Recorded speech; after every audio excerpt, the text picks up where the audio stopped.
Good evening and welcome to The Guardian, a law enforcement podcast, a podcast that has a mission of addressing issues impacting public safety through education of the general public. Today we're talking about street violence and the important influence of non-governmental organizations, otherwise known as NGOs. Let me say this, street violence is not simply a police issue. We cannot combat street violence on our own, and law enforcement has never been designed to do it on our own. It takes partnerships, strong relationships. And when our department realized we had serious issues and a lack of a structure for addressing juveniles and the violence that we were experiencing in our local community, we reached out to the public. And one of our first and most passionate advocates for addressing our issue was Pastor Abdural Lee. He is our guest this evening, and I'd like to give you a quick bio. Pastor Abdural Lee is the proud pastor of Sand Creek Ministerial Baptist Church, where he has pastored for 5 years. He is a person who loves outreach and sharing in opportunities to grow our community. Pastor Lee is a resident of Starkville, Mississippi. He has spent 12 years in Chicago as a child before relocating back to Starkville, and he is a proud father of 8 children, ladies and gentlemen, 8, and has 2 grandchildren. He's been happily married for 9 years to Miss Latara Lee. Good evening, Pastor Lee, and thank you for being here this evening. Thank you. The pleasure is all mine. Excellent. I'm looking forward to this discussion because I think this is one that kind of unites, if you will, opposite entities into one focus and on the same boat. And it's been a really good sense of teamwork, a general feeling of respect and relationship, like we said. So thank you for being on The Guardian. And again, street violence. We're going to be talking about tough subject, tough issues. Yeah. And one of the things that I would like for the listeners to hear is a little bit of we talked briefly about your bio, and there's some hard knocks that aren't necessarily mentioned in that bio. But how has your walk through life shaped your experiences, not only as a pastor, but more importantly, as a mentor to others in the community? Well, first of all, it showed me what it is that I need to be targeting the most. When I think about my background, I think about the things that I've been through in my life, the moments I shared from the streets to my growing up and things of that nature. It gave me an idea on how to target certain individuals in the community that really needed my help, that looked like me. Right. That came from where I came from. So I took a high interest in them. Because when I hear all of the things that are happening from the news perspective, from the police department, from the community and things of that nature, and when I think of these children and the community that is dealing with those issues, I think about me. And that's how I'm able to relate to what it is that they are going through. No doubt. What do you think that were some of your biggest challenges growing up? Well, man, exposure. I told you it's going to get deep. Yeah, it really is. See, I think, first of all, a lot of people are too quick to judge a book by its cover. No doubt. So we automatically assume that a person is a certain type of way based off the clothes that he may be wearing or how they're wearing their hair, when we don't know what's going on in their house. Right. We don't know what's going on in their community. We don't know what's going on in their lives and things of that nature. And I think as coming up as a child, sometimes people are exposed to things at an immature age than they're ready for. And it causes them to react in a way that the world ain't ready for. And so this prejudgmental attitudes that we sometimes have, these preconceived notions that we have, and we become judgmental when we really don't know what the child himself is going through or have been through. Yeah, a lot of stories there that go beyond the headlines. And that's something that in this podcast, I would like to challenge all of our guests to do. When you get home this evening, regardless of where you live, take a look at the headlines. I guarantee you, when you look it up, first of all, you're going to see violence. Mm-hmm. Secondly, you're probably going to see something related to drugs, cash, and guns. We talk about that often here. It seems to be, no offense against pastor, but those are jokingly what we call in law enforcement the gods of the street. It seems to be dominating it for multiple reasons, and you're going to see juveniles. But if people slow down and, like you said, not categorize and just assume each one is a human being, each one is an individual with a story, and go a little bit deeper. How is this important to you? Well, violence matters. And when I say that, not only is it impacting families, impacting human beings, you might be sitting on one side of the city and saying, hey, it's not my problem, keep it over there. But I'm going to talk real blunt to different people about this. Violence impacts everybody, either directly or indirectly. And I think that's important for people to know that it has a tremendous economic impact. I'm not just going to talk the numbers here. Obviously, we're here to talk about the human capacity, and that's why I'm sharing your story. But I had some numbers that just kind of blew me away. And they're older numbers. So think about 2020. 2017 was an amazing year. For the most part, it was before we ever heard of something called COVID, before we ever had the explosion of violence. But in 2017, and our interns, by the way, did an amazing job on this. But this is some factual, hard-hitting research. 2.2 trillion costs related to violent acts. And to put it into equation, well, it's not my problem. I'm not worried about it. It's different side of the city, everything else. Let's take an individual that was shot. Chances are it's an innocent individual that was shot. Is transported to a hospital, has surgery, and passes away. Now we got a murder charge. Mm-hmm. To put it into relationship, you got police that are going to show up. You're going to have overtime. You're going to have crime log costs. You got, obviously, besides the obvious fact, we're talking about a human being, family impact, and the local economy impact on local businesses, imagery. Think about the shock effect of classmates and everything else. That's a city paying for it. That is a state paying for it. Yeah. Everybody pays for violence, whether you get involved or not. And so I think that NGOs and finding the passion to understand the challenge to our listeners today, go beyond the headlines at your local level and get involved with some type of non-governmental organization. Do something, because it does matter and it's impacting this country. And I think we're just getting kind of numb to it. Yeah. And what say you to what I'm saying, even on the numbers? I'm beyond the human impact. Well, I mean, I'm not surprised about the numbers. That's the reality of this, especially this generation. It's like every generation that comes along is trying to fix what the old generation didn't do, and they're messing it up. We're trying to fix. We don't want our children to be raised like this. We don't want to discipline them like this. We don't want to have to be accountable for this. Wrong is right in our eyes. Our opinions matter. All of these things that we're trying to correct the last generation from doing, we're doing it, but it's not solving any of the problem. It's not fixing anything, and everything is getting worse. And a lot of the things I think that multiple people are doing is avoiding the next door neighbor's issues. Right. So like, okay, now I'm gonna fix my house, and the next door neighbor has to fix his own house. Well, if the next door neighbor has given you access to be friends with them, why don't you see the need to help in areas where you could help? Because eventually, this is what I always say, your neighbor will be in your house.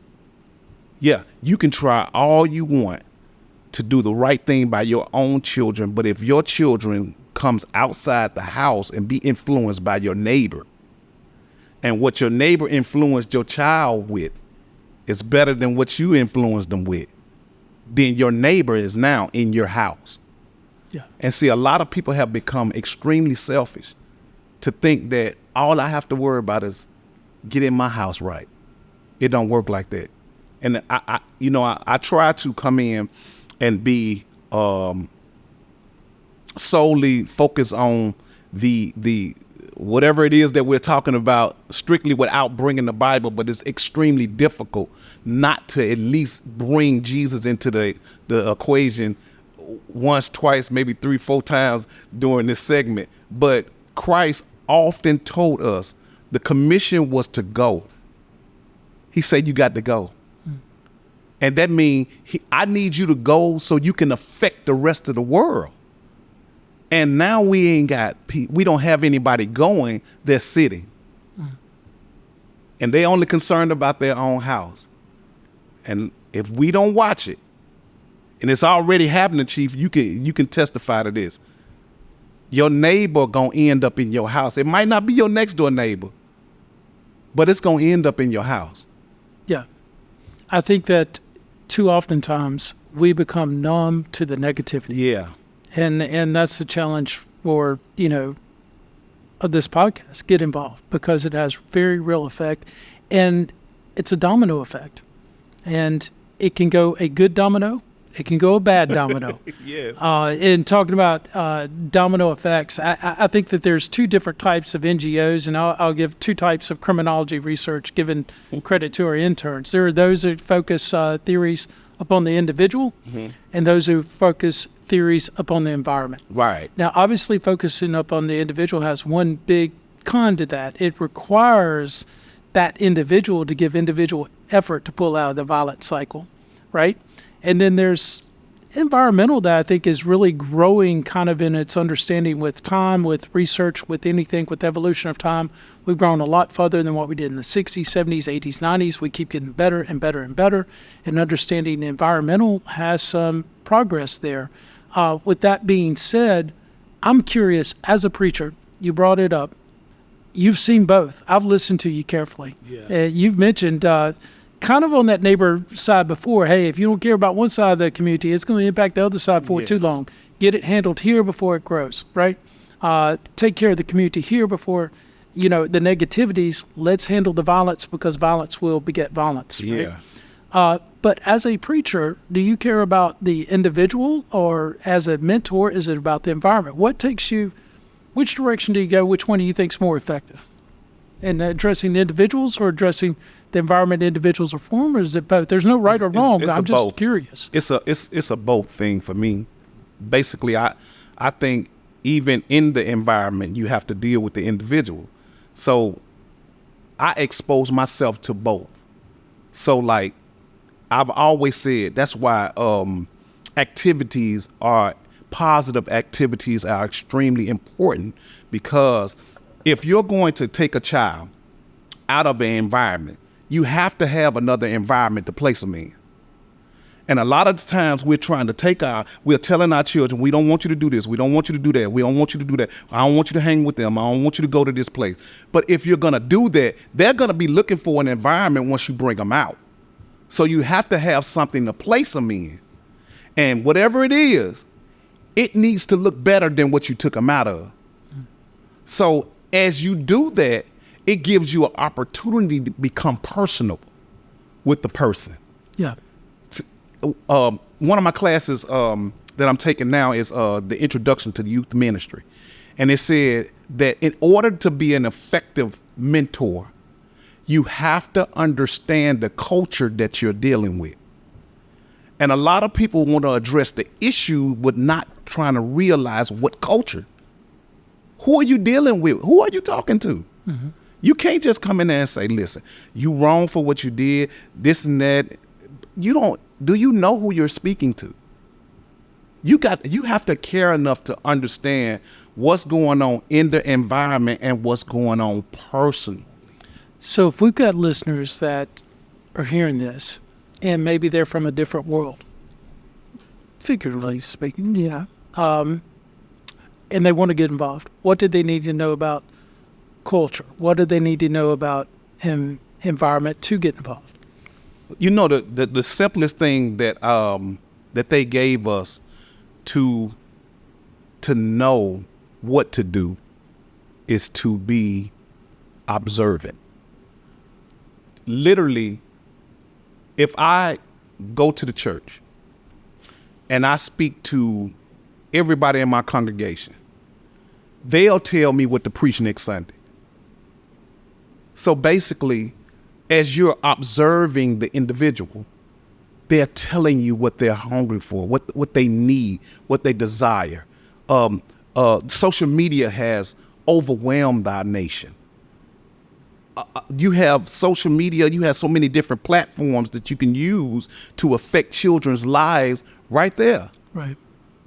It's multiple things. Like there are several organizations out here that if you the type of person that you love to cook, there are things that you can do in ministry and cook at the same time and still impact this community. There is no excuse. There are several organizations that you can be a part of in order to impact this community. Several. No doubt. And I think any community that you serve in, I think this is important to know for the listeners. Any community you serve in, what we, in our own experiences when we did that calling, the advantages of NGOs, first of all, it was very, very flexible. I was blown away by the diversity of different callings. You had individuals that were ready to go and mentor in the classrooms. Mm-hmm. You had individuals that were more athletic based, give them something to do after school. And of course, we're talking about juveniles, addressing juvenile crime.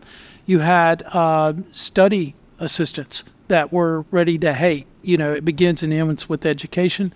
Let's shore up areas there that once we identify at-risk youth, let's go in there and assist in that manner.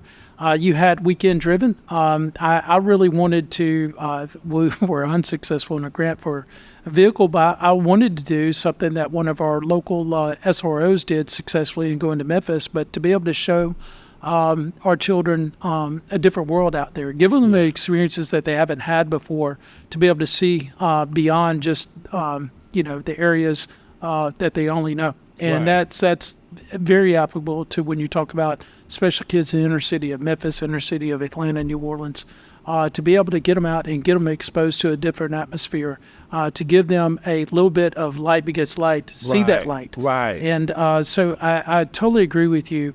From an NGO standpoint, there's never an issue of passion. There's never an issue of diversity. Find your calling. You mentioned earlier about a cook. Yeah. Wow, the power of food, right?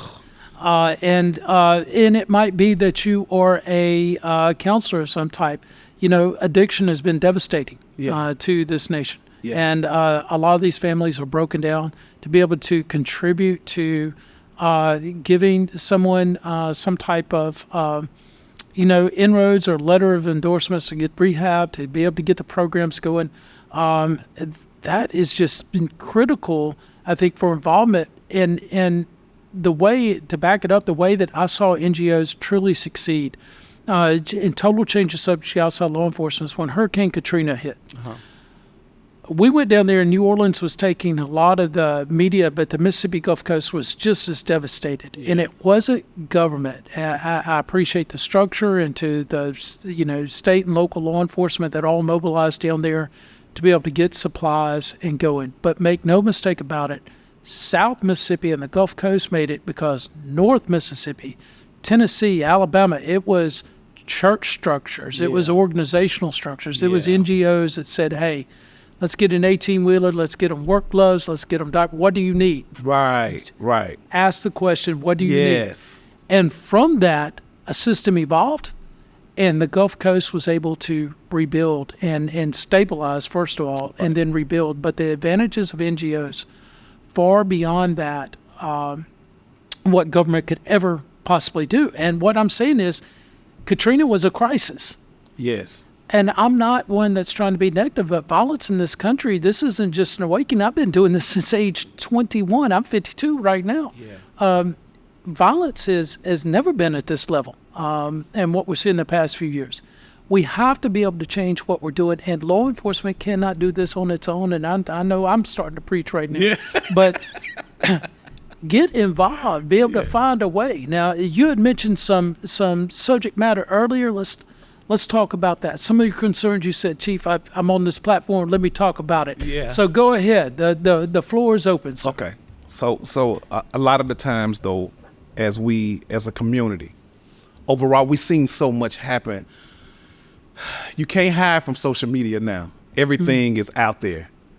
Everything is being recorded. Mm-hmm. It's everything that you do. You automatically need to be thinking, first of all, I'm going to be recorded. So you have to be careful in how you approach situations. But my overall perspective has always been about how do we build relationships between the police department and the community in a manner that the suits or the uniforms don't separate the community from the officer. How do we build structure to the point where we can build relationship with the community where the community feels actually safe with the officers that patrol? Starkville is too small for us not. We should know our officers. That's right. We should know them all. Like, it was a time back in my younger days when the police officers rode so much and they stopped and had conversation with people. It wasn't about just arresting. It was just, hey, how you doing? Where you going? What you up to? Just casual conversation, and built relationships like that. How do we do that? Well, I think first of all, for the Starkville Police Chief, I'd say that we still do with Coffee with a Cop, with other programs, but it's not 20 years ago. Our call ratio is pretty high. In fact, the violence that we handle is very real. I advocated this at a work session recently. The calls that we do and the calls for service are probably 4 or 5 times higher than what we did just 20 years ago. Right. I mean, it has dramatically changed. And so is the professionalism, and meaning that the expectations, the requirements of your average law enforcement is at a high standard as it should be, but we're failing as an industry overall. I think to go back on your trust with community, the thing that pains me most is when I see an incident like Memphis, when I see an incident like Rankin County. And make no mistake about it, Mississippi is a club, not a state. Right. Everybody knows everybody. Or the events go on and on. I think what you have is institutions that lose what they were about culturally. I think you've got a poor culture. I think they either are weighed down or numb and become desperate in their hiring, which you can never, ever do. I use a lot of football analogies, and I will say this to our viewers when it comes back to professionalism and trust. Trust is gained when you prove you're a professional. Right. Okay? Right.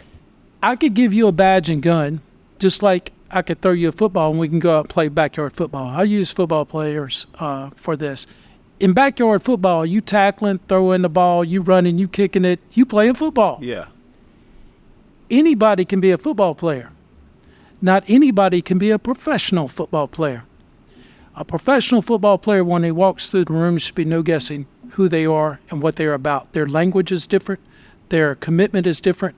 Their moves, the science and how they do it is amazing. Right. Same goes with law enforcement. Anybody can carry a badge and gun. That doesn't mean you're a professional. And this is an industry that needs to wake up and realize we need professional standards. I said it multiple times on multiple different venues. I'll say it again. Why are we not talking about national accreditation? You would not expect law enforcement services, medical services from a doctor or nurse, not from an accredited hospital. Why do you expect law enforcement services from entities that are not nationally accredited, right? Or at least minimum state accredited, right? So, and what accreditation does, it makes sure that you are doing your self-analytics, that you're doing everything you can to address real problems. It encourages things like transparency of a podcast by a police department to talk about real issues. Right. It makes sure that you establish those trust at a community before the storm, not during it. The storms are going to happen. We're human beings. Right. You're going to see law enforcement mess up. You're going to see people in the street mess up. But we, as a profession, we've got some growing up to do. Right. We have to be able to start having real conversations about national accreditation.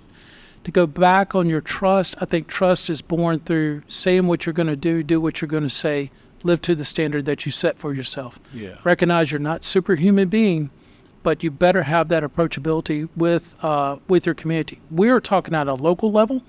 I think if you're in a city in law enforcement, we talked about this earlier, any community has community leaders. You're not going to know a population of 65, 75 300,000. Right. But what you will know is each neighborhood's going to have those individuals that are involved. Right. They're driving their community leaders. If the community leader trusts you as law enforcement, the community leader can vouch for you to the individual that, let's say, got involved in something. Yeah. Trust begets trust.